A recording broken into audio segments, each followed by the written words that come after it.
Bonjour, Cécile Darcial, Potentiel. Je suis consultante en management des ressources humaines et coach professionnel. Dans les entreprises, j'interviens auprès des équipes et en individuel dans les entreprises auprès des managers et des dirigeants. Auprès des particuliers, j'interviens sur le sujet de la reconversion professionnelle que j'appelle peut-être plus volontiers de mon côté la transition professionnelle. J'ai une double formation, je suis issue d'école de commerce, master en ressources humaines, et j'ai un diplôme universitaire de coaching professionnel depuis 7 ans maintenant, date à laquelle j'ai aussi créé mon cabinet Potentiel. Donc je suis là aujourd'hui pour vous parler d'une thématique qui me tient à cœur, oser sa reconversion professionnelle, trouver ses clés. Pour moi, il y a plusieurs étapes dans la reconversion professionnelle. Il y a cette phase de déclic, le déclic de « ça y est, je veux changer ». Qu'est-ce que j'entends autour de « ça y est, je veux changer » ? J'entends ma situation personnelle a changé. J'ai déménagé. J'ai un changement de situation professionnelle. Peut-être que les enfants ont grandi, que je suis plus disponible. J'entends également, je suis dans un poste actuellement, dans une entreprise qui a peut-être été rachetée, dont le dirigeant a peut-être changé. Peut-être que j'ai également changé de manager et je ne me retrouve plus dans les valeurs qui sont portées. Je ne me retrouve plus dans les façons de faire. Les personnes que je rencontre ont pu aussi être dans un changement non désiré, un petit peu poussé. Ça peut être le licenciement, la rupture, quelle qu'elle soit, avec son employeur. Et donc, elles sont en train d'envisager une reconversion professionnelle à l'occasion de ce changement un peu imposé. Il y a aussi des personnes qui viennent me voir et qui exercent leur métier depuis plusieurs années et qui en fait éprouvent une certaine lassitude, qui ont aimé exercer ce métier et qui ont envie d'être challengés, de voir autre chose, de redonner du sens à leur vie professionnelle. Voilà en fait la plupart des cas que je rencontre qui font qu'on s'engage dans une reconversion professionnelle et qu'à un moment on vit ce déclic. Le déclic de « ça y est, je vais changer ».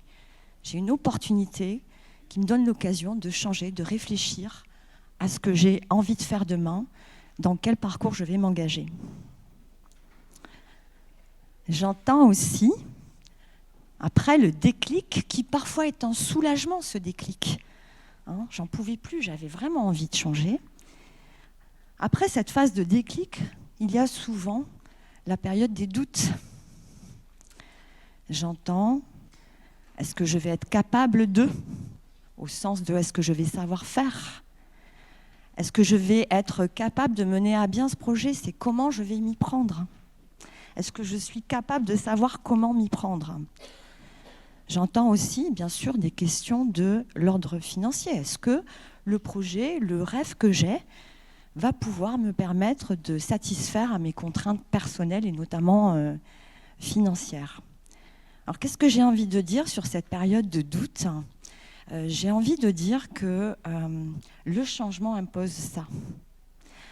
Le fait de changer, de quitter une situation connue et de s'engager vers une situation qui est inconnue ou partiellement inconnue, ça ne peut créer que de la déstabilisation. Ça conduit au doute. Et parfois, j'entends les mots de peur et de crainte. J'ai peur de ne pas y arriver. Donc ça, c'est le changement. Et ce que je veux dire aussi sur ces doutes, c'est que ce sont des garde-fous. Ils sont là pour m'alerter, pour me dire, eh bien, il faut peut-être réfléchir à ce projet, il faut peut-être le raisonner. Et c'est ce que je vais dire en prochaine diapo.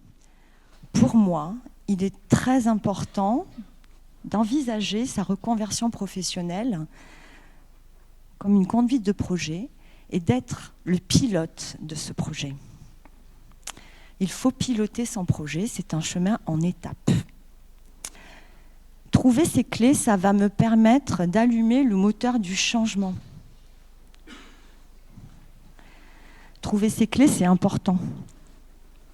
C'est ce qui va me permettre de conduire ce projet. C'est ce qui va me permettre de mettre à distance mes doutes.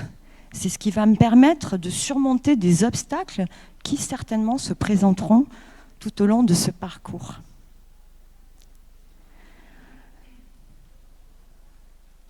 Et pour moi, la première étape, c'est de faire le point sur ces motivations réelles au changement. C'est la première clé pour m'engager en confiance dans le pilotage de ce projet qui est mon projet, ma reconversion professionnelle. Il faut d'abord que je me pose la question réelle de mes motivations au changement. Qu'est-ce qui me pousse à ça ? Il est arrivé que j'accompagne des personnes qui étaient en poste et qui étaient convaincues que reconversion professionnelle voulait dire changer de métier, qui étaient convaincues qu'en fait, elles n'avaient plus envie d'exercer leur travail. Et chemin faisant, en travaillant sur ces clés, eh bien en fait, on s'aperçoit que c'est peut-être le contexte, c'est peut-être mes valeurs qui sont celles d'aujourd'hui et qui ne sont pas forcément exactement celles d'hier. On peut évoluer dans ses besoins, dans ses valeurs. Donc faire le point sur ses motivations réelles et ses besoins au changement me paraît une clé essentielle avant de s'engager vraiment dans le pilotage de la transition professionnelle. C'est pour moi le premier point. Alors, je pense que pour s'engager et piloter son projet en confiance, pour mettre à distance les doutes, pour surmonter les obstacles, voire pour changer d'itinéraire. Parce que quand on pilote un projet, c'est qu'on a un objectif, qu'on a plus ou moins défini des étapes. Eh bien, pour pouvoir piloter son projet et éventuellement changer d'itinéraire, c'est-à-dire réajuster le chemin pour atteindre son objectif, pour le faire en confiance, ce en quoi je crois, c'est qu'il faut travailler sur son identité professionnelle. C'est cette identité professionnelle qui va me permettre de piloter en confiance. Alors, c'est quoi l'identité professionnelle ?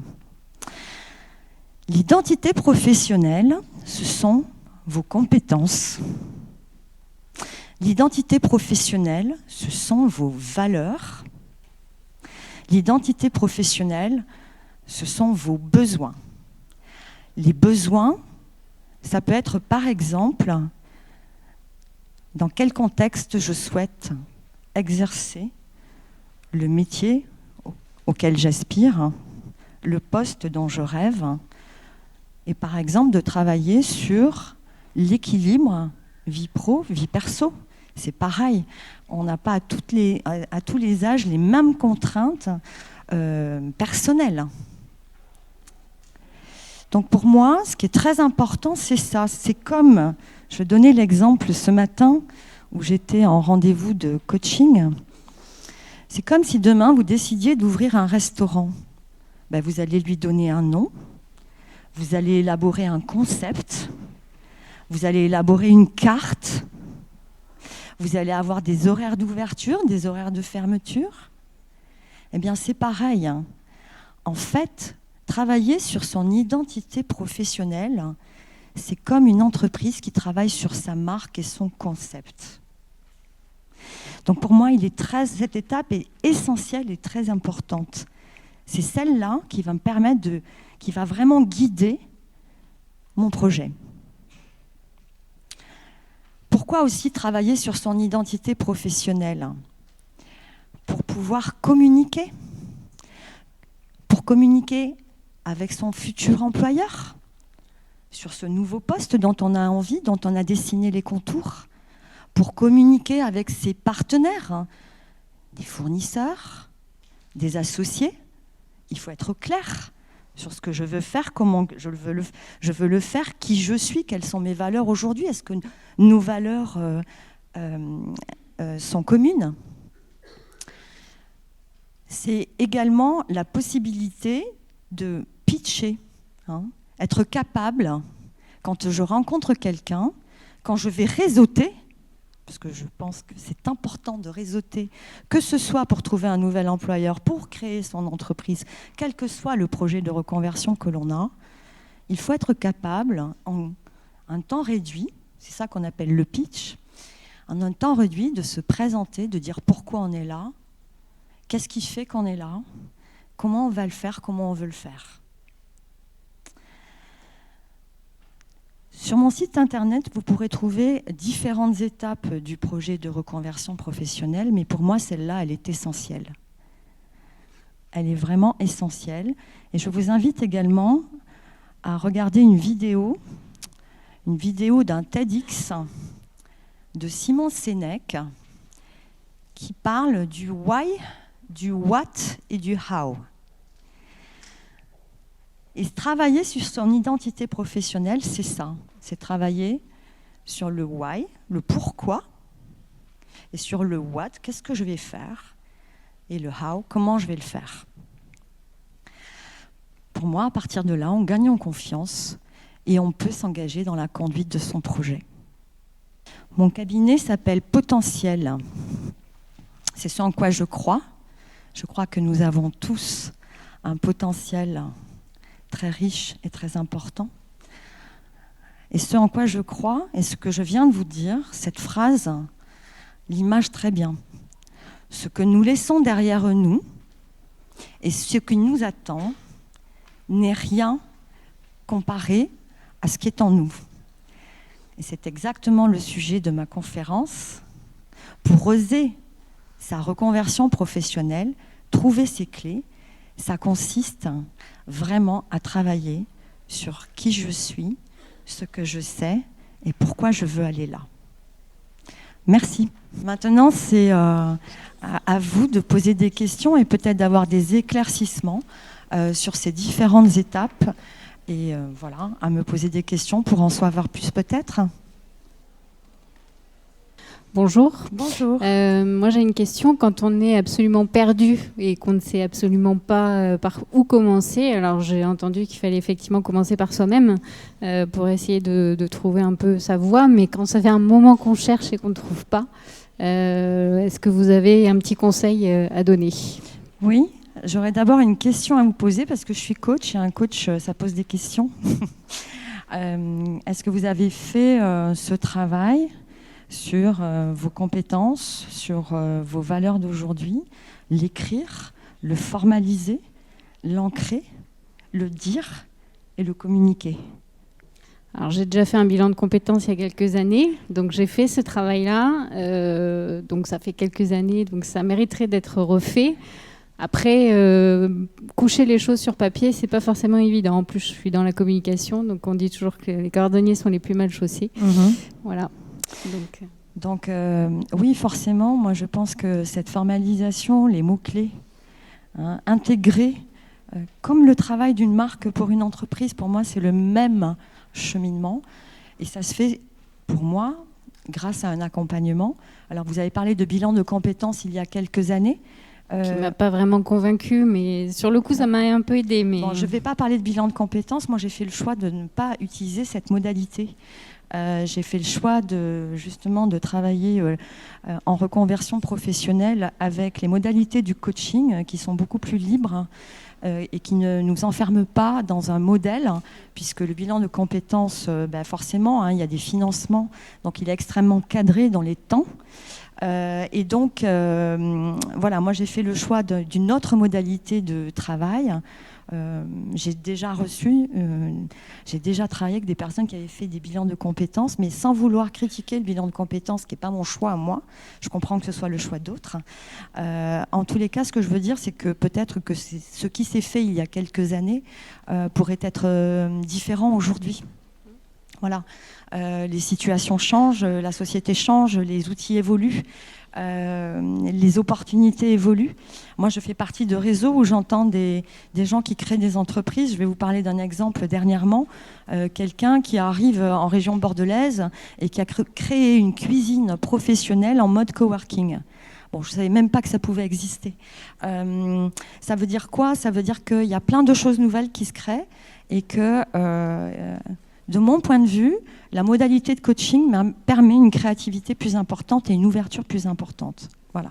Parce qu'elle va questionner et ouvrir les champs des possibles. Voilà ce que je voulais vous dire. En tous les cas, pour moi, cette phase, elle est essentielle. Elle est essentielle à la conduite du projet et elle est essentielle à la communication sur le projet. Parce qu'en fait, quand on va défendre son projet, il faut y croire. Pour y croire, il faut être sûr de c'est quoi mes compétences, c'est quoi mes valeurs d'aujourd'hui, pourquoi je fais ça, mais pourquoi vraiment je fais ça. Et c'est vrai que l'accompagnement extérieur, ici, je pense qu'aujourd'hui, vous êtes dans cette phase d'exploration. C'est intéressant d'aller rencontrer différentes méthodes d'accompagnement. Pourquoi pas aller revoir des... Enfin, je ne suis pas en train de dire qu'il ne faut pas aller voir des gens du bilan de compétences. Hein. Chacun est libre de faire comme il veut. Mais peut-être rencontrer différents acteurs de l'accompagnement, justement pour voir quelles sont les possibilités. Et peut-être, et alors là, je vais parler de ce que je crois en termes de coaching. Un coach, c'est quelqu'un de diplômé. Un coach, c'est quelqu'un qui est adhérent à une association professionnelle de coaching. Il y en a 3 dans le monde international. Et un coach, c'est quelqu'un qui est supervisé, hein, comme un psy, comme un infirmier, etc., régulièrement. Voilà. Mais le choix du coach, il va se porter sur le feeling. C'est-à-dire que pour moi, il y a 3 acteurs dans le coaching.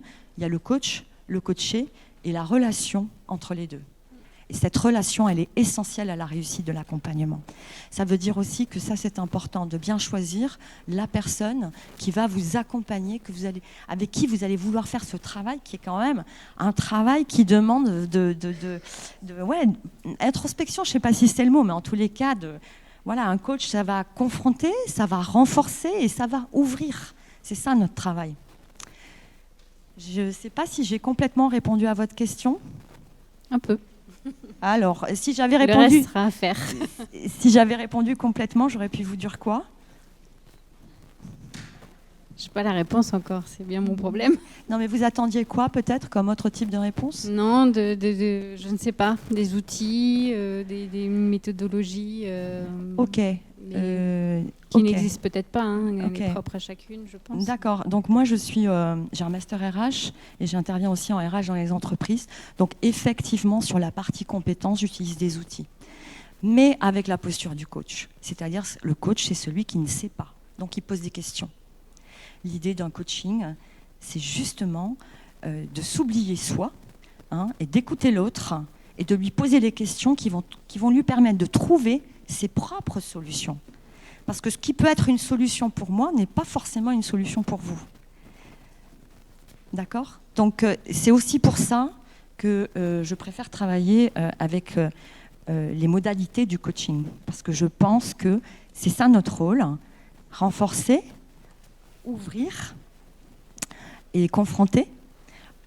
Et tout ça en permettant à la personne de trouver ses propres solutions. Alors c'est vrai qu'on est outillé, chacun a ses outils. Et c'est vrai que sur la partie compétences, clairement, moi j'utilise mes outils RH. Bon voilà, c'est un peu peut-être ma particularité parce que j'ai aussi cette double casquette. Merci.